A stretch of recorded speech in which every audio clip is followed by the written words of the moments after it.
The opinions and statements expressed in the following program do not necessarily reflect those of WWDB, its staff, or management. It's time to turn the pages. It's time to type and write. It's time to get things started on the most booktational, inspirational Once Upon an Author show. Here's your host, Danielle M. Orsino. Yay! Thank you for being a friend. Travel down the road and back again. Your heart is true. You're a pal and a confidant. And if you threw a party, you invited everyone you knew. Friendship isn't about who you've known the longest. It's about who walked into your life and said, "I'm here for you," and proved it. Buffy Summers. And for those of you who don't know who Buffy Summers is, she's Buffy the Vampire Slayer, played by Sarah Michelle Gellar, and the show was amazing, and it's now in comic book format, but that's totally for another day. Welcome to another chapter of Once Upon an Author. Today, we're going to dive into something I kind of touched on a little while back, but we're going to get a little deeper into it. Friendship. Or in my case, and maybe for some of you out there, the lack thereof. For me, it was the lack thereof female friendships and that bond. Now, when I say female friendship, I mean that Sex in the City, Golden Girls, girlfriends, living single kind of vibe that you see on TV. You know, where everybody's friends, there's never an odd man out, just that ideal group of gal pals. You go out for martinis, mani-pedis, everybody gets along, or if they do fight, you know, it's wrapped up in 30 minutes kind of thing, and nobody's mad that much longer at each other.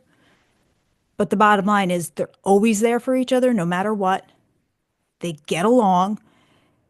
And there's just this camaraderie. All the stuff that TV and Hollywood shows you. Personally, for me, it wasn't that way, and I never really got it. I mean, I'm talking from like a young age, but specifically that middle school time when it's supposed to happen and you're supposed to start socializing. So, once upon a time in 1986, yeah, I'm giving my age away. I know, but whatever. I had my first real experience with both. Specifically, really with bullying. And it came from girls. I still remember their full names. I can still tell you how it made me feel. It was my first real experience with anxiety. I mean, that like pit in your stomach, twisted knot anxiety. You just don't want to get out of bed kind of thing. And as a kid, you know, that's kind of major. And I remember how everything turned. You know, in 6th grade, it's middle school.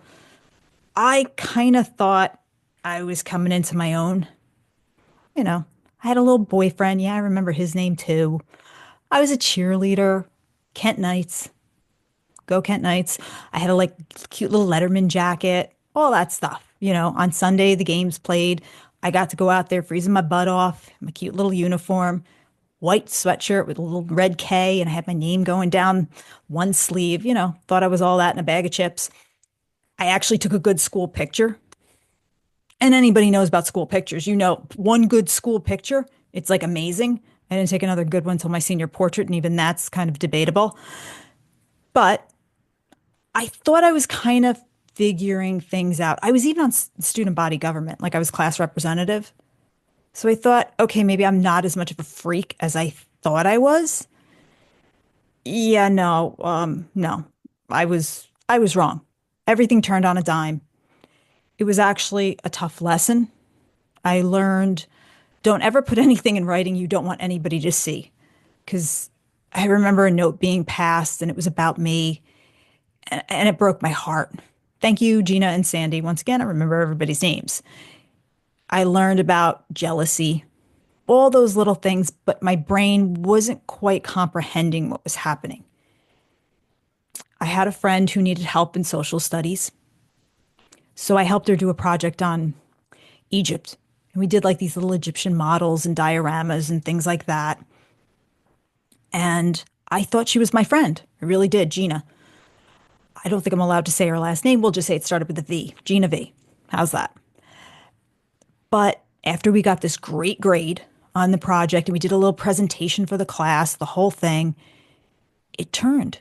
She was the ringleader all of a sudden of the group. I walked into class one day. The snickering started.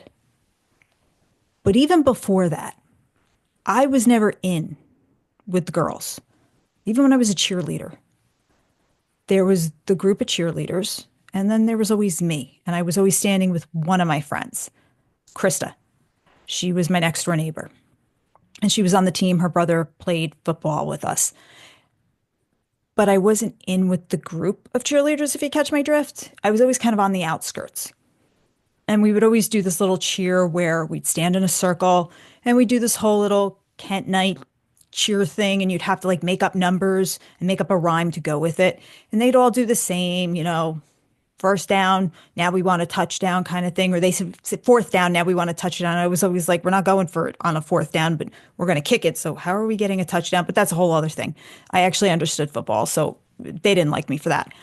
But I'd make up my own little things, and they were always like, that doesn't make sense. And I'd get made fun of for it. I was just always this outcast. But I really thought it'll change now. Like I'm a little more confident. This will all get different. Like I said, I took that really cool school picture. So, you know, I had a little boyfriend. His name was Donald. So we never kissed. My dad told me if I kissed a boy when I was going through puberty, quote unquote, our tongues would turn a different color because our hormones. And he could tell because it would look like I ate like a lollipop. And so every time when I came home from school, because we rode the bus together, he would check my tongue. I believed it, 100%, totally believed it, never kissed a boy in 6th grade. I didn't kiss a boy till high school, to be honest with you, because my dad scared me that much. But totally different story. Anyway, I just thought things were going to change. But like I said, the note passing started, the snickering started, and the ostracizing started. And I can't tell you really what did it. But I never stood up for myself because I didn't understand it. I didn't get it. I remember one day trying to walk to class and 2 girls I tried to walk with, and they all of a sudden looked at each other and went, let's run. And they just ran down the hall to run away from me. And I stood there with my binder, my little Trapper Keeper binder with the little kitty cat on it, and thought, I don't get it. Like, they're actually running away from me. I don't know what I did. It got so bad I wanted to transfer schools. That's how bad it got. Nobody sat with me at lunch. And when you asked people, nobody could tell you really what the issue was. You know, it was that kind of thing. But it would be things like if I answered a question out loud in class, people would laugh. God forbid I got it wrong. Well, then it was just, you know, a snicker fest. And then there was pointing, you're dumb, you're this, you're that. On top of all this, I was dyslexic, so you can really imagine how this went. It got so bad that during lunch, I went to go work in the library and put books away just to get away from kids. And this continued. Eventually, you know, 6th grade was over, but we all know middle school. I will take high school over middle school any day of the week. If somebody was like, look, I'm going to give you $1 million to go back to high school, I'd be like, okay.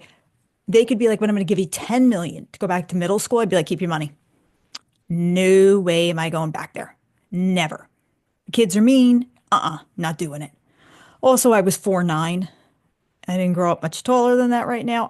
Tell you I'm 5'2" on a good day when I stand up straight, but I didn't grow up much taller than 4'9". So I was a midget, little kid on top of all of this. There may have been some weight issues here and there throughout middle school. You know, I was still trying to figure things out. So it was difficult.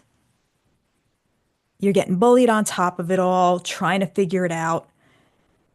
I just never got over it, really. I never figured out how to bond with people. things at home were starting to deteriorate quickly. So I wasn't finding solace at home. I was going right back into my head and once again, rewriting the day. I didn't want to admit what was happening. But as you retreat into your head and into yourself, that's not making you any more socially awkward than you already are. Okay, it's not helping your cause. Now I'm even weirder than I was. And I'm still playing Wonder Woman in my head and doing all that kind of stuff just to get through things. It was just getting bad. Now, I realized that with all of this and feeling anxiety for the first time, and as it sent me further into my own head and the walls that I was building were growing taller than I was. But what I didn't realize, that all of these painful experiences were actually laying the foundation for what I would go on to write about later, which were these female bonds that while I didn't have and I would desire, I would wind up writing about. So it was helpful in its own way. Of course, at that time, I had no clue what was happening. But it was interesting how, as I talked about earlier, these experiences through the formative years really do stick with you. As much as, we want to tell kids, you'll grow out of it. Don't worry about it. When you look back, this will be a distant memory. Yes, it is. But it does stick with you and it does kind of help mold a lot of things that we don't want to think about. Because when it's painful and you want to tell a kid, look, don't worry about it. It'll all be over. You'll be so much better. That's what we want to tell them because we want to get them through it. But it really does stick with you more than you would think. Now, I did have one friend who Jen came in about mid sixth grade. She wasn't in my class, but I knew because she was this kid from Long Island that transferred and she had Z Cavaricis, which at that time was like the biggest thing to wear. And she had a different pair every day. So everybody was like, oh my gosh, she must be rich. Because in Carmel High School or in Carmel Middle School, it was George Fisher Middle School I went to, we were up in the sticks. So to see somebody sporting Z Cavaricis and suede shoes in every color you can imagine, it was like, oh my gosh. Jen was the height of fashion. The height of fashion for sixth grade. And we became friends. And to this day, she is still my best friend. I love her to death. And she became the muse for Lady Serena in Birth of the Fae, who is Queen Aurora's best friend. Everything about Serena is based on Jen. Her ride or die attitude, her goofiness, but her tell it like it is, even when you don't want to hear it, this is all based on Jen. She has been there for me through thick and thin, through high school, all of it. But once again, I had Jen. I had other friends, groups that I kind of flowed in and out of through high school. But it was always I was close to one person in the group, not the entire group. I don't know if anybody else can really relate to that, but I was never somebody, and I'm sure you've seen this, that they're friends with everybody in the group. And everybody wants to be friends with them. Everybody wants to be as close as possible to that person. That was not me. I tended to sit back and kind of watch and observe because I didn't really understand how to socialize. And I know that sounds weird, but when you've spent so much time in your head building stories to pass the time or to just escape what was going on at home, I didn't understand things. And that's the best way I could put it. I just didn't get it. But I could build these stories of friendship and what I'd want and how I'd want things to be, and even the friend I would want to be to people. I kept doing that. Getting through high school, my high school, for some reason, we were not a performing arts school. Let me start off with that. Carmel High School was not a performing arts school. We were a small school. All of us pretty much went to school from kindergarten all the way through. We all knew each other. We were big on singing. Like I said, I couldn't tell you why, but everybody who was popular sang or played an instrument. I did none of these things. I was too scared to sing. I discovered I had a voice literally in my 30s. I took singing lessons and figured I could actually carry a tune. Go figure. I would never perform. Even my singing instructor, I had to turn my back to her to sing. I was that scared, but I could dance. Didn't get me very far in school. not very far at all, because I didn't do the classical stuff. I could just dance. I had a friend, Stephanie. Hi, Stephanie. And we would dance at the school dances and we could get a little attention for it, but we weren't one of the popular girls who could sing. And that was the big thing at Carmel, was to be able to sing and perform in the school plays. I did perform in the school play on a budget cut when we had to write a school play once. 11th grade, I did it. The play was named Success. I still remember it, you see? But once again, none of these helped me. I didn't belong to the groups and I couldn't do it. I would watch everybody and think, that's really cool. I'd love to do this. I'd love to be in that group and have these friends and be able to pal around, because I'd see the girls walking down the hallway. And like I said, I still remember their names. And they'd walk in a group and they'd all be talking and they'd go to parties together and they all seemed to get along. Now, whether they were stabbing each other in the backs or whatever, I don't know. But it looked like just like what you thought high school would be like. You know, you watch 90210, they were like that. And I thought, I really want that. But I couldn't figure out, because I was so self-conscious, awkward. I didn't know. And everybody in Carmel knew what was going on with my parents' divorce, that half the people were like, stay away from her. She's drama. You know what's going on at that house. So I had that kind of working against me too. So I couldn't get out of my shell. I couldn't get out of my own way. I kept retreating more, retreating more. I used, believe it or not, fashion to kind of express myself a little bit. But once again, this does not make you a popular kid. You know, I discovered Vogue magazine and walking around in like indigo blue and hot pink because Linda Evangelista wore it in the Chanel ad. I ain't wearing Chanel. I'm going to Contempo Casuals and trying to remake that look. And anybody who remembers Contempo Casuals gets what I'm talking about. And if you don't, it was just the coolest thing to wear at the time. But I'm still remaking like these outfits that are in vogue and wearing them once again. Carmel High School, the sticks. It wasn't that open-minded for this stuff. And in the 90s, spandex was a big thing. I'm trying this in junior year of high school. They're not really rewarding my self-expression at this point in time. So I'm kind of not doing myself any favors. The girls aren't flocking to me being like, wow, you dress so cool. Not like now where dressing like that and trying to experiment is cool. It wasn't when I was doing it. Not at all. I get out of school. I jump into competing in martial arts.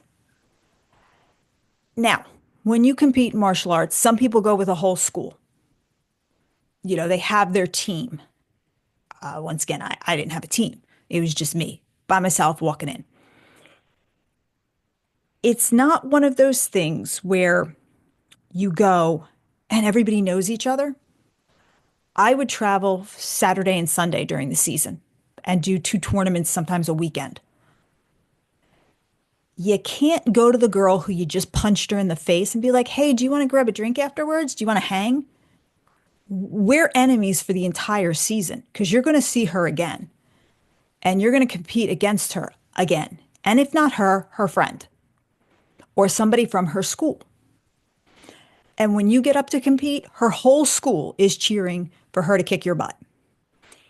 It doesn't exactly make for friendships. It's very difficult. They can all go out because in sparring, they've kicked each other's butts 10 times. They're used to it. You are a stranger. You are the enemy. They don't want to get to know you. There's none of that. It does not make for camaraderie. So I would go in, do my thing, and get out. Once again, who am I going to hang with? What am I going to do? So it was lonely. I loved competing. Don't get me wrong. I absolutely adored competing. I loved it.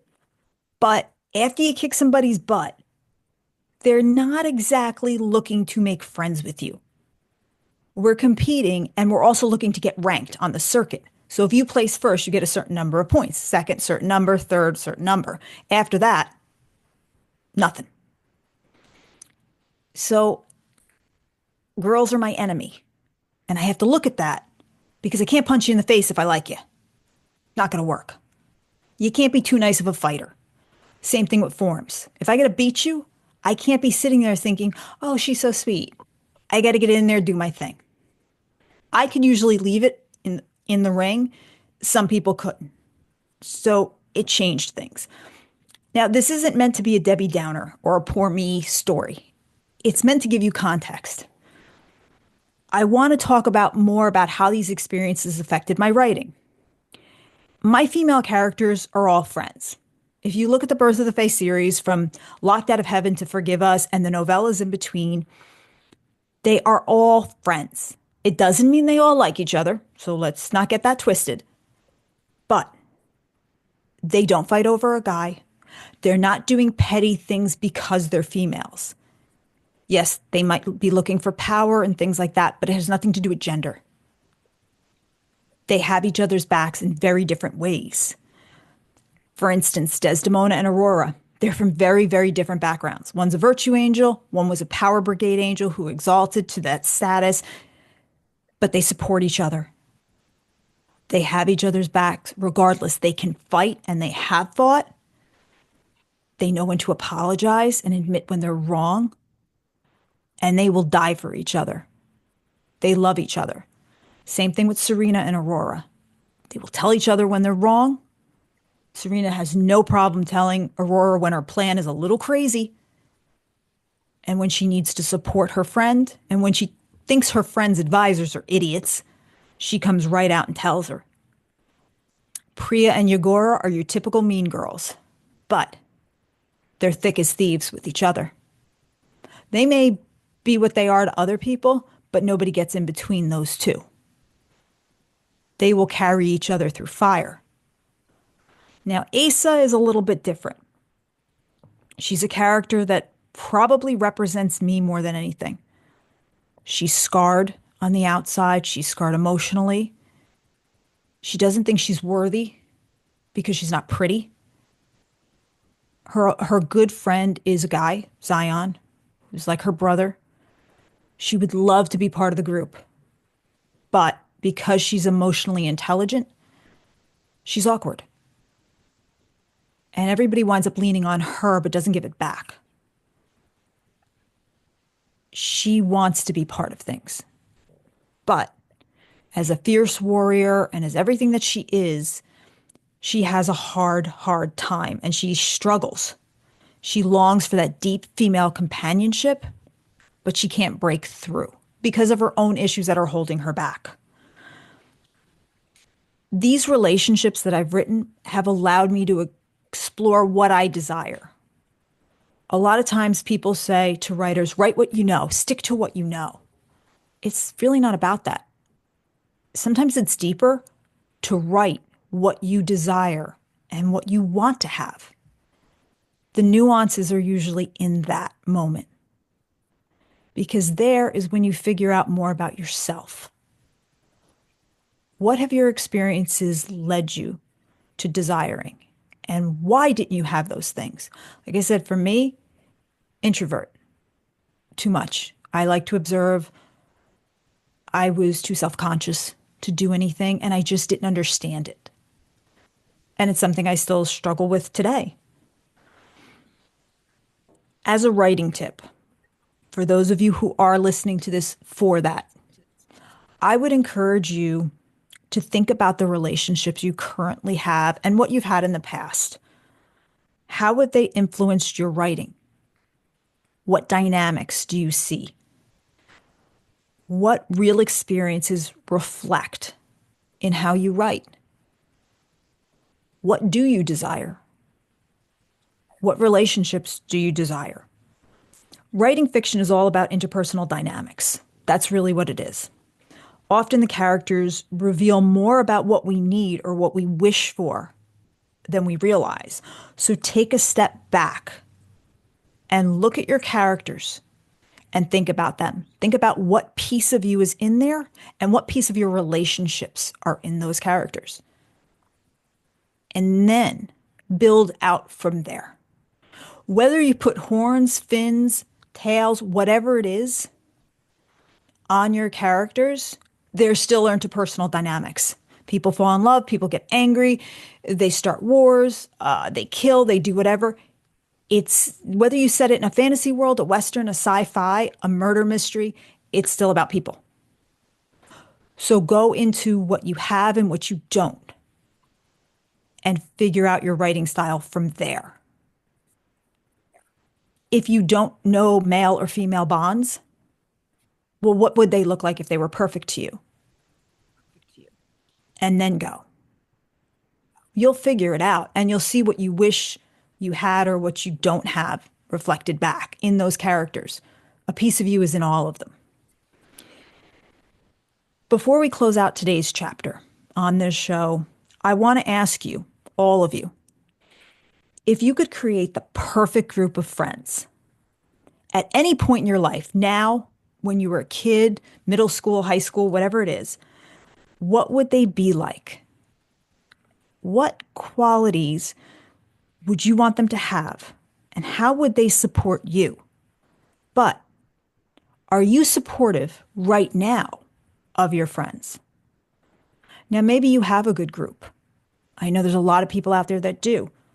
If you're lucky enough to have that group of friends, make sure you thank them. Make sure you tell them that you're grateful for them, because to have that group is so important. And once again, don't think you have to hold on to a relationship because of the length of time. This is about quality and not the quantity of time they've been there. If it's not doing anything for you, move on. Don't sit in red flags just because you spent time there.